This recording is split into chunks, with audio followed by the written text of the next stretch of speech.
జరుగుతున్న అరాచకాల గురించి, చనిపోయినటువంటి వ్యక్తుల గురించి, హత్య చేయబడినటువంటి వ్యక్తుల గురించి, ఈ వక్ఫ్ చట్టానికి వ్యతిరేకంగా శుక్రవారం పశ్చిమ బెంగాల్లోని ముషిదాబాద్, మాల్డా, హుగ్లీ, దక్షిణ 24 పరగణ జిల్లాల్లో పెద్ద ఎత్తున ఆందోళనలు అయితే జరుగుతున్నాయి. హిందువులైతే ప్రాణాలు అరచేతుల్లో పెట్టుకుని ఇల్లు వదిలి పారిపోతున్నారని చెప్పేసి ఆయన విమర్శించారు. హిందువులు తమను తాము కాపాడుకునేందుకు నదిని దాటి మాల్డాలోని పార్ లాలాపూర్ high school, డియోనపూర్, Sopur, PP, Vaishnav Nagar కి తరలిపోతున్నారని సువేందు అధికారి అయితే చెప్పారు. దేశంలో వీళ్ళకు 9 లక్షల ఎకరాల భూములు వక్ఫ్ అధీనంలో ఉన్నాయి. దీనివల్ల చాలా మంది ముస్లింలు కూడా నష్టపోయారు.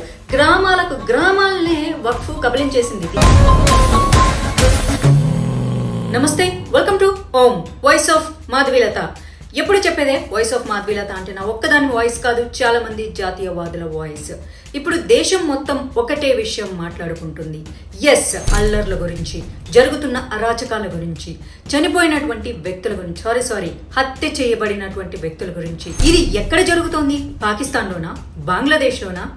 కాదు, మినీ పాకిస్తాన్ అయినా పశ్చిమ బెంగాల్లో. అక్కడ ఎప్పుడు ముస్లిం హిందూ వ్యతిరేక అల్లర్లు జరుగుతూనే ఉంటాయి. ఎందుకు జరుగుతున్నాయి, ఏంటి, ఇందులో కాంగ్రెస్ వాళ్ళ హస్తం ఏముంది? ఇది మొత్తం ఇప్పుడు ఒక్కసారి అందరూ ఏమనుకుంటున్నారో, అందరూ మీన్స్ జాతీయవాదులు ఏమనుకుంటున్నారో నేను మీ ముందు పెట్టే ప్రయత్నం చేస్తాను. కొత్తగా వచ్చిన వాళ్ళైతే సబ్స్క్రైబ్ చేసుకోండి, పాతగా ఉన్న వాళ్ళైతే ఒక్క లైక్ కొట్టండి. అప్పుడే ఈ వీడియో ఎక్కువ మందికి రీచ్ అవుతుంది. ఇది మనం మాట్లాడుకోవాల్సిన అంశం. ఇంకా ఆలస్యం ఎందుకు, let's get into our topic. వక్ఫ్ చట్టం పేరిట పశ్చిమ బెంగాల్ ను తగలబెట్టేందుకు మమతా బెనర్జీ పథకం రచించారా? ముర్షిదాబాద్ లో జరిగిన అల్లర్లను మమతా బెనర్జీ ప్రోత్సహించారా? దేశంలో ఎక్కడా లేని అల్లర్లు బెంగాల్లోనే ఎందుకు జరుగుతున్నాయి? అసలు ఈ అల్లర్లకు అధికార పార్టీనే ఆసరాగా నిలుస్తోందా? ప్రస్తుతం వక్ఫ్ పై జరగనున్న అల్లర్లు గమనిస్తుంటే ఈ ప్రశ్నలన్నీ నిజమేనేమో అనిపిస్తోంది కదా. వక్ఫ్ బిల్లు ఉభయ సభల్లో ఆమోదం పొందిన తర్వాత ఈ చట్టాన్ని వ్యతిరేకిస్తూ పశ్చిమ బెంగాల్లో అయితే పెద్ద అల్లర్లు చోటు చేసుకున్నాయి. ఈ వక్ఫ్ చట్టానికి వ్యతిరేకంగా శుక్రవారం పశ్చిమ బెంగాల్లోని ముషిదాబాద్, మాల్డా, హుగ్లీ, దక్షిణ 24 పరగణ జిల్లాల్లో పెద్ద ఎత్తున ఆందోళనలు అయితే జరుగుతున్నాయి అని ప్రపంచం మొత్తం చూస్తోంది. ముషిదాబాద్ ప్రాంతంలో ముస్లింలు ఆందోళనలు అయితే చేపట్టారు. ఈ క్రమంలో జిల్లాలో హింసాత్మక సంఘటనలు అయితే చోటు చేసుకున్నాయి. పరిస్థితి అయితే చాలా దారుణంగా ఉంది. ఈ అల్లర్లలో 3 మరణించారు. ఒక ఘటనలో అయితే తండ్రి కొడుకులను దారుణంగా నరికి చంపేశారు హిందువుల్ని. పెద్ద ఎత్తున షాపులు ధ్వంసమయ్యాయి. పలువురు దొంగతనాలకు పాల్పడ్డారు. రోడ్లపై హిందూ గుర్తులు, జెండాలు ఉన్న వాహనాలను అయితే నాశనం చేసేశారు. వారిపై విచక్షణ రహితంగా దాడులకు కూడా పాల్పడ్డారు. ఈ దాడులను అడ్డుకోవడంలో యాజ్ యూజువల్ రాష్ట్ర ప్రభుత్వం పూర్తిగా విఫలమైంది అనుకోండి. పోలీసులు వీటిని అడ్డుకోలేకపోయారు. దీంతో విధ్వంసకర ప్రాంతాల్లో పారామిలిటరీ బలగాలు అయితే మోహరించింది. హైకోర్టు దీనికి ఆదేశం ఇచ్చింది. అయితే కేంద్ర బలగాల రాకను రాష్ట్ర ప్రభుత్వం తప్పుపట్టింది. హైకోర్టు మాత్రం దీన్ని స్వాగతించింది. పశ్చిమ బెంగాల్లోని పలు జిల్లాలో జరుగుతున్న విధ్వంసం గురించి నివేదికలు తమకు అందాయని, వాటిని చూశాక కూడా కళ్ళు మూసుకొని ఉండలేమని చెప్పేసి హైకోర్టు అయితే చెప్పేసింది. ఇక అప్పటి వరకు జరిగిన అల్లర్లలో 3 చనిపోయారని, సుమారు 150 మందిని అరెస్ట్ చేసినట్లయితే అక్కడ పోలీసులు అయితే తెలిపారు. కానీ మృతి చెందిన వాళ్ళల్లో 2 అంటే తండ్రి కొడుకులు ఉండగా వారిని హర్గోబింద్ దాస్, చందన్ దాస్ గా గుర్తించారు. అయితే ఆవిడ ఎవరైతే ఉన్నారో ఆవిడ అంటుంది, నా భర్తను, నా మామగారిని చంపేసేస్తే పోలీసులకు ఫోన్ చేస్తే వాళ్ళు 3 గంటల తర్వాత వచ్చారని. అంటే ఏ రకంగా రాష్ట్ర ప్రభుత్వ పోలీసులు వ్యవహరిస్తున్నారో మనకైతే అర్థమవుతుంది కదా. అసలు అన్ని గంటల సేపు పక్కనే ఉన్న పోలీస్ స్టేషన్ నుంచి ఎందుకు రాలేదు? సో ఇదంతా పకడ్బందీగా జరుగుతుంది అని వాళ్ళందరికీ తెలిసే జరుగుతుంది. అయితే ఇంకొక నిరసన తారోడికి అయితే బుల్లెట్ గాయాలతో మరణించినట్లయితే పోలీసులు చెప్పారు. అయితే ఈ ముర్షిదాబాద్ ప్రాంతంలో 300 మంది BSF సిబ్బంది ఇప్పుడైతే డ్యూటీ చేస్తున్నారు. హైకోర్టు అయితే అత్యంత సున్నితమైన ప్రాంతాల్లో పారామిలిటరీ బలగాలను కూడా ఉండేలాగా ఆదేశాలు అయితే జారీ చేసింది. వక్ఫ్ చట్టానికి వ్యతిరేకంగా జరుగుతున్న అల్లర్లపై బీజేపీ నేత సువేందు అధికారి మమతా బెనర్జీపై అయితే సంచలన వ్యాఖ్యలు అయితే చేశారు. బెంగాల్లోని ముర్షిదాబాద్ జిల్లాలో హింసాకాండ కొనసాగుతుండటంతో హిందువులైతే ప్రాణాలు అరచేతుల్లో పెట్టుకుని ఇల్లు వదిలి పారిపోతున్నారని చెప్పేసి ఆయన విమర్శించారు. ఇంతవరకు అయితే యాజ్ ఆఫ్ నౌ అయితే 400 మందికి పైగా హిందువులు ప్రాణభయంతో తమ సొంత ఇళ్లను వదిలేసి వెళ్లిపోయినట్టు చెప్పారు. ముఖ్యమంత్రి మమతా బెనర్జీ బుజ్జగింపు రాజకీయాల కారణంగా రాడికల్ శక్తులు ఉద్యమిస్తున్నాయని చెప్పేసి సువేందు అధికారి అయితే తీవ్రమైన విమర్శలు అయితే చేశారు. అఫ్ కోర్స్ అది నిజం.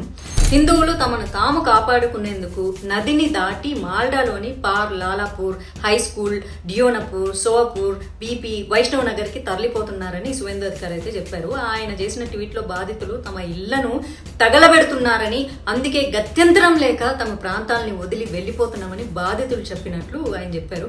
సో పోలీసులు కూడా తమకు ఏ రకంగానూ సహకరించట్లేదని చెప్పేసి వాళ్ళు ఆరోపించేసి వెళ్ళిపోయారు. ఈ అల్లర్లపై మమతా బెనర్జీ వింతగా స్పందిస్తున్నారబ్బా. తాను రాష్ట్రంలో అసలు వక్ఫ్ చట్టాన్ని అమలు చెయ్యనని ప్రకటించినా కూడా రాష్ట్రంలో అల్లర్లకు ఎందుకు పాల్పడుతున్నారని ఆవిడ పెద్ద ప్రశ్నిస్తున్నారు.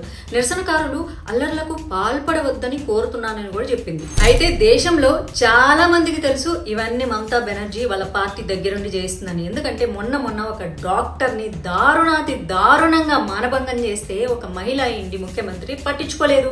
ఎట్ ద సేమ్ టైమ్ అక్కడ ఉన్న ఒక చిన్న ట్రైబ్ లాంటి ప్రాంతంలో మహిళలను పార్టీ ఆఫీసులకు పిలిచి అదేదో సినిమా ఉంది కదా విక్రమార్కుడునా, ఎస్ విక్రమార్కుడు సినిమాలో లాగా రాత్రంతా భార్యల్ని వాడుకుంటుంటే భర్తలు బయట కాపలా కాసి వాళ్ళని తీసుకెళ్తున్నారట.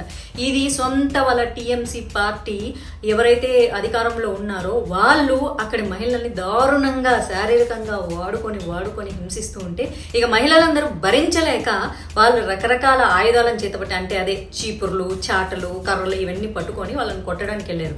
అప్పుడు ఇది ప్రపంచానికి తెలిసింది. అయినా సరే దాని మీద మమతా బెనర్జీ ఇంతవరకు అసలు ఏ చర్యలు తీసుకోలేదు, ఎవరిని సస్పెండ్ కూడా చేయలేదు. గొప్ప మహానుభావురాలు. అయితే ఇక్కడ ఇంకొక ప్రశ్న కూడా తలెత్తుతుంది. దేశంలో ఎక్కడ జరగని అల్లర్లు పశ్చిమ బెంగాల్లో ఎందుకు జరుగుతున్నాయని విమర్శలు అయితే వస్తున్నాయి. నిజానికి మమతా బెనర్జీ శాంతి భద్రతలకు ప్రయత్నాలు చేసి ఉంటే దేశంలో ఆ రాష్ట్రంలో ఇలాంటి అల్లర్లు జరిగేవే కావు అని చెప్పేసి చెప్తున్నారు. అన్ని రాష్ట్రాల్లో పోలీసులు కట్టుదిట్టమైనటువంటి చర్యలు తీసుకున్నా పశ్చిమ బెంగాల్లో ఎందుకు ఈ చర్యలు తీసుకోలేకపోతున్నారు అనే ప్రశ్నలు అయితే జనాలు అడుగుతున్నారు కదా. నిజానికి వక్ఫ్ చట్టం వల్ల చాలా మంది నష్టపోతున్నారు. ఎవరు అందులో ఉన్నోళ్ళు కాదు. ఆ చట్టం అమల్లో ఉన్నంత వరకు బాధితులు నష్టపోయారు, తమ భూముల్ని కోల్పోయారు. వక్ఫ్ దేశంలోనే అతిపెద్ద భూ దందాకు కూడా పాల్పడింది. దేశంలో ఆర్మీ, రైల్వేల తర్వాత ఎక్కువ భూములు ఉంది వక్ఫ్కే. దేశంలో వీళ్ళకు 9 లక్షల ఎకరాల భూములు వక్ఫ్ అధీనంలో ఉన్నాయి. దీనివల్ల చాలా మంది ముస్లింలు కూడా నష్టపోయారు. గ్రామాలనే వక్ఫ్ కబలించేసింది. దీనన్నింటికి కాంగ్రెస్ ప్రభుత్వం 1995లో తీసుకొచ్చిన సవరణలే కారణం. అసలు అప్పటి వరకు వక్ఫ్ కి అపరిమిత అధికారాలు లేకుండా ఉండే, తర్వాత కల్పించింది. దీనివల్ల వక్ఫ్ బోర్డు దేశవ్యాప్తంగా భూ బకాసురులాగా తయారయ్యారు. కేంద్రంలోని బీజేపీ ప్రభుత్వం ఈ దోపిడీని అడ్డుకోవడానికి వక్ఫ్ సవరణ బిల్ అయితే తీసుకొచ్చింది. పార్లమెంట్ లో ప్రవేశపెట్టిన తర్వాత రకరకాలుగా ఏం జరిగినాయో మనం ఈ ప్రాసెస్ అంతా చూసుకుంటూనే వస్తున్నాం కదా. ఇప్పుడు వచ్చేసి 2 సభలు, అంటే రాజ్యసభలో అండ్ పార్లమెంట్ లో 2 రకాలుగా కూడా చట్టం పాస్ అయిపోయింది. అండ్ ప్రెసిడెంట్ గారు కూడా ఓకే చేసేసారు. దేశంలో ఇలాంటి అల్లర్లకు పాల్పడతారని తెలిసే ఇంతవరకు ఏ చట్టము చేయడానికి ఇంత ఎక్కువ కాలం తీసుకోలేదు. వక్ఫ్ చట్టానికి మాత్రం ఇంత కాలం తీసుకోవాల్సి వచ్చింది. పార్లమెంట్ ఆమోదించిన చట్టాన్ని తాము అమలు చేయము అని చెప్పేసి మమతా బెనర్జీ చెప్పింది. ఆవిడ ఏది అమలు చేయదు, ఆవిడకి ఏది ఇష్టం ఉండదు. ఆవిడ సుప్రీంకోర్టు ఇచ్చిన తీర్పుల్ని కూడా మేము యాక్సెప్ట్ చేయం అని చెప్పేస్తుంది. పార్లమెంటు అండ్ రాజ్యసభ 2 కలిపి ఓకే చేస్తే సరే మేము అమలు చెయ్యం అని చెప్పేస్తుంది. ఆవిడ ఇష్టం, అంతా ఆవిడ ఇష్టం. ఎందుకంటే ఆవిడ ఓటు బ్యాంక్ అంతా బంగ్లాదేశీ నుంచి వచ్చినటువంటి ఆ ముస్లింలు మాత్రమే కాబట్టి. పశ్చిమ బెంగాల్ అయితే మనందరికీ తెలుసు భయంకరంగా అయితే అల్లర్లు అయితే చోటు చేసుకున్నాయి కదా. రాష్ట్రం అయితే అట్టుడిగిపోతుంది, హింసాత్మకంగా మారింది, పలువురు చనిపోయారు కూడా. అయినా సరే దీనిపైన మమతా బెనర్జీ నోరు మెదపటం లేదు. ఫలితంగా రాష్ట్రంలో శాంతి భద్రతలు అయితే తీవ్రంగా దెబ్బతిన్నాయి. అయినా సరే ఆమె ఓటు బ్యాంక్ సేఫ్ గానే ఉంది. మమతా బెనర్జీ తన ఓటు బ్యాంక్ కోసమే ఇదంతా చేస్తున్నారనే ఆరోపణలు కాదు. ఎస్, నిజంగానే పశ్చిమ బెంగాల్లో 2026లో అంటే నెక్స్ట్ ఇయర్ ఎలక్షన్స్ జరుగుతున్నాయి కదా. టీఎంసీ పార్టీకి ముస్లింలు ఎప్పటి నుంచో అండగా ఉన్నారు. అంటే బంగ్లాదేశ్ ముస్లింస్ వాళ్ళే ఓటు బ్యాంక్ అనమాట. మమతా బెనర్జీ కాదు, మమతా బేగం అమ్మ. సో విశ్వ ప్రయత్నాలు చేస్తూ ఉంటుంది. బంగ్లాదేశ్ అక్రమ వలసదారులే ఆమె ఓటు బ్యాంకు, ఇది అందరికీ తెలిసిన విషయము. అండ్ దీంతో పాటు వక్ఫ్ చట్టాన్ని వినియోగించుకుని ముస్లింలను రెచ్చగొడితే తర్వాత వచ్చే అసెంబ్లీ ఎన్నికల్లో మళ్ళీ గెలుస్తుంది కదా. అంతే, ఆమెకు పవర్ ఒక్కటే కావాలన్నమాట, ఇంకేది అక్కర్లేదు.